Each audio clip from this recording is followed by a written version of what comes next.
Someone asked me the other day, they're like, why do you wear black? And I was like, hello, I'm Johnny Cash.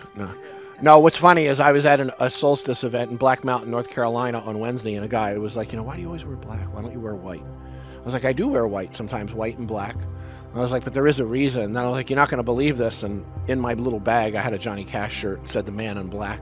I just happened to have it on me. But, this is kind of an example of and I don't mean that someone's ignorant to ask me why I wear black, but it's an example of how little people know today about any of it. And I wish I had printed a yin-yang, or as we say here in the West, the yin-yang. And you've got that white one, and you got the black one. But you got the yin and the yang, the yin and the yang. It's from the I Ching, not the I Ching. That's okay. So what are we always focused on? Be the what? Light. If you're in some sort of a healing ceremony, what do they usually tell you to wear? White. Okay. Why do they usually say not to wear black in healing ceremonies? It attracts negative energy. You know what it is? The black is negative. And we got to rephrase, stop using positive and negative and start using empowering and disempowering, integrative, disintegrative. Because positive and negative have nothing to do with good or bad. Nothing. Okay?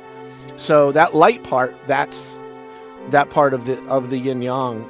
Technically, it's called the supreme ultimate. Most people don't know that. But that white part, that's the masculine. Okay? The masculine's like an arc of electricity. It shoots out. It's obvious. You can hold it in your hand. Let's just think masculine without going too far into the deep end. It only knows itself. Let's just put it that way, okay?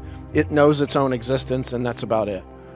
But intriguingly, so if the light is the masculine, what's the dark part? It's the feminine. What have we been told for about 4,500 years to turn away from? The dark. What have they been telling us to turn away from? The feminine. Why? Because it's bad. Because it attracts negative energy. What does negative mean? What does negative actually mean?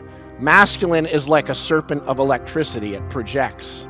The feminine is like magnetism, like a womb. She nests in upon herself. If you have too much of that masculinity, I could throw out 1,000 names in pop culture of an over-masculinized human.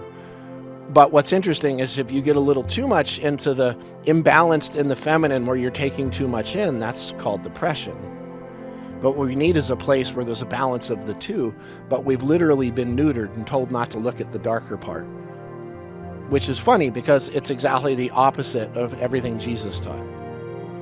If there was something you could hold in your hand, something written on a page, even in your poorly translated, red letter Bible that you have, and I'm not saying all red letter Bibles are poorly translated, even in that, you could tell he was not pro-religion.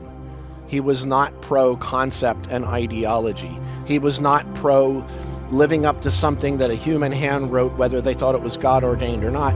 He was all about something that was within.